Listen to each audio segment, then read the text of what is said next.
you've been a nice guy your entire life, you know you need to change your behavior. And a lot of guys, what they do is they go online and they see all these different things. And some things work, some things complete bullshit. So today's video, I'm gonna rank the 10 things men try to fix nice guy behavior, Tears Edition. So the first one, self-help books. This is actually in A tier, strong but incomplete. Because if you're a dude, you pick up No More Mr. Nice Guy or Napoleon Hill Think and Grow Rich, any sort of self-help improvement book to make you more confident, more masculine, more assertive, it can work. Powerful stuff in these books. But the reason why it says it can work, because a lot of guys, what they do, they read books, they watch videos, but when the moment comes and that pressure comes, the guys just revert back to their same old behavior. Because if you don't know how to implement these things, if you don't know how to deal with your nervous system shutting down from you having a pattern of behavior since you were a little boy, it doesn't matter how many books you read. But this is good, this is strong, and I highly recommend guys read these books because it can help build a powerful foundation. The next one, Try Hard Alpha. I got a Drake picture because y'all understand during the rap battle with him and Kendrick kind of exposed him. Because if you guys know Drake, famous rapper, one of the biggest, probably the biggest rapper in the world, he likes to play a tough guy, say he's a gangster and all these different things, and he can rap. But a lot of guys try him in real life and he gets exposed. So he's fake confident, and a lot of guys, they do this exact same thing. They might be insecure their entire life and they think, man, I'm tired of being a nice guy. They see dudes on rap videos, they see guys in a boxing club or whatever it may be, and they feel like they gotta act a certain way to overcompensate. And you're trying too hard. And it might work for a little bit on weaker guys or people who you can push around. But when you get to somebody who can really read you, who's really about the life that you're trying to act, they're gonna expose you and your world's gonna come crashing down, bro. So D tier, don't do it. The next one, we got alpha copycat. D tier, fake confidence. An alpha copycat is where you see a guy, you think he's strong, you think he's alpha, like Andrew Tate or The Rock or I don't know, LeBron James or somebody like that. And you think, man, I want to be just like him. So you copy him. You literally copy him, his mannerisms, how he handles certain situations. You watch all his videos or whatever, and you become a mini Andrew Tate or you become a mini Rock Johnson. The reason why this is bad is because you're not being yourself. And I don't give a damn how much you copy and study somebody else. People know someone who's authentic compared to someone who's just playing a role. They can see right through it. And when you get in a bad situation where that pressure comes, I don't care how much you're acting, you're incongruent. You don't have true integrity internally, and you're always gonna revert back to that same old nice guy who's just a pushover. Next one, speak up. I forgot this guy's name, but this is S tier. This actually changes a man. Why? Because you're actually taking action that you used to avoid.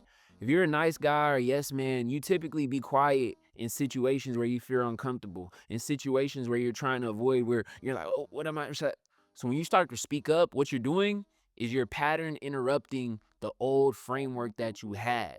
So if you're around your family, if you're around your girlfriend and you want to speak on something, but you know it could be controversial, speak up. The reason why, because you're going to program your brain that one, I can do this. And that two, once you start speaking up, you're going to realize it wasn't that big of a deal like what I made it in my head. Now we got the next one. Confront everybody. And you guys know who that is. That's Myron from Fresh and Fit.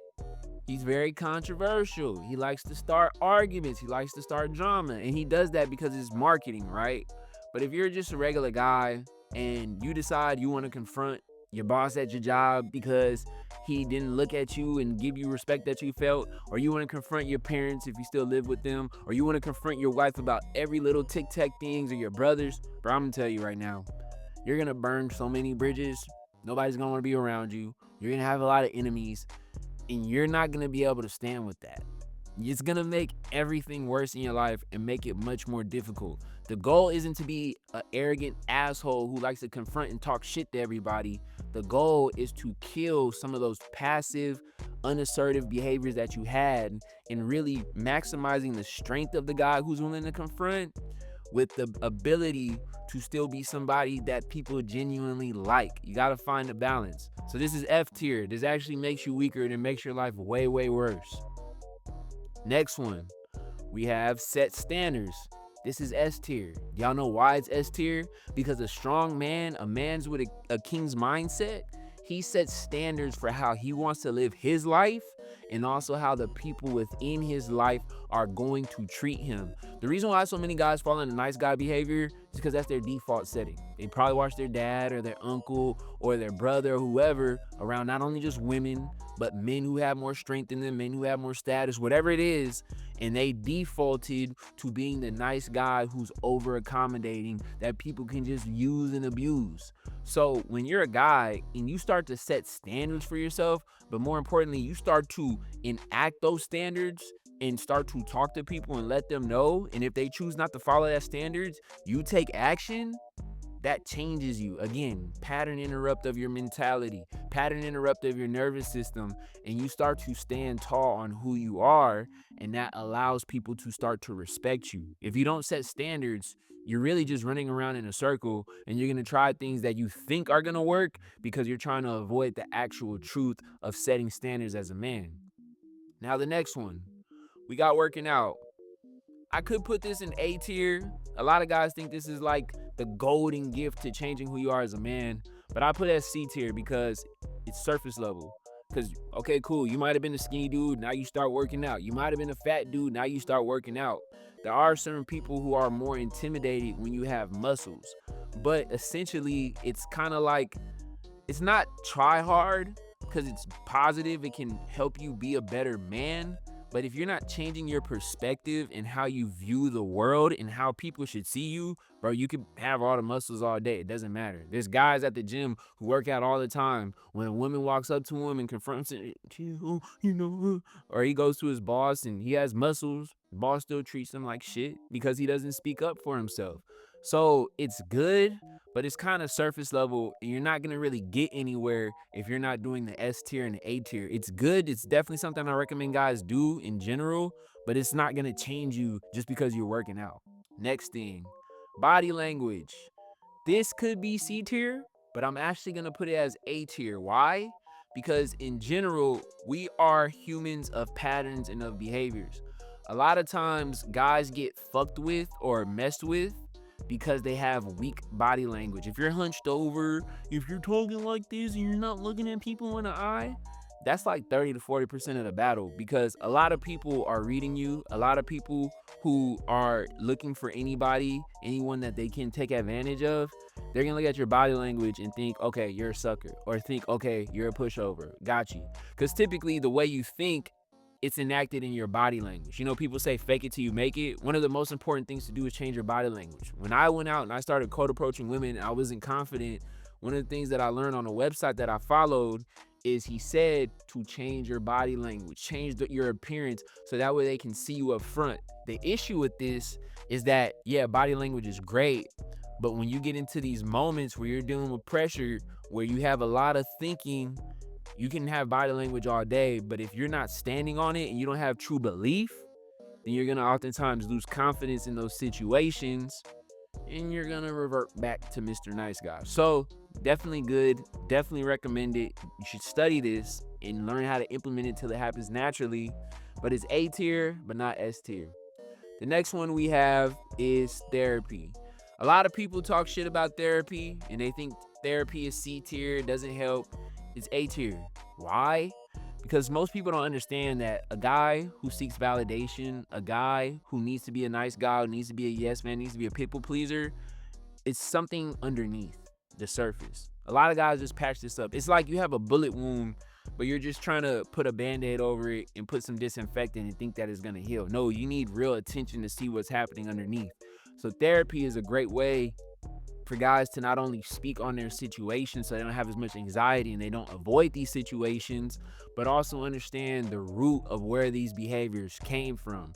Because ultimately, once you understand the root, you can understand why you do what you do, and then you can go on the journey to confront those things. But like I showed you earlier, S tier, you have to speak up, you have to set standards. Therapy is going to help build that foundation, but it's not gonna essentially get you to change. Because a lot of guys talk to the therapist, a lot of guys talk to their friends about their problems, but if you're not taking the proper action with the belief behind it, very high possibility that you're going to revert back, or things are going to be worse because now you know why you do what you do, but yet you feel like you're powerless to actually change it. And then the last one is just say no. It sounds super simple, but it's so hard to do. We love to accommodate, say things that we think people want to hear. But when it comes to these situations where you're overextending, people are trying to use you, people are trying to get money from you, the best thing is to just say no. If you don't have it, don't give the person money. If you don't have the time, don't overcommit to something. If you don't want something, just say no. And everybody is guilty of this. I'm guilty of this at times. But when you're a guy who's categorized as a nice guy, you can never say no because you feel like no is the end of the world. So when you're a guy and you can just say no, you start to change. Again, pattern interrupt, pattern behavioral change, and your brain, your mentality, and ultimately your identity starts to shift. So you'll notice there's a pattern. The things that actually change a man, they're simple, but they're hard to implement. And the things that make things worse is what you see and what you hear, bad examples, or they're things that work on the outside, but they don't truly change the inside. All the things that work are mentality perspectives, external, but the most important changes are going to be the things that are simple, but that are internal. So I hope you guys enjoyed the video. And also, if you're a guy and you struggle with nice guy behavior, hit the link in my description, book 10-15 minute call where we can really assess some of the things that you might be struggling with, areas where you feel like you may be reverting back, being avoidant, being shy. Let's get on a call and just see how we can help you with these behaviors and what might be holding you back. And I'll catch you guys in the next video, man. Peace.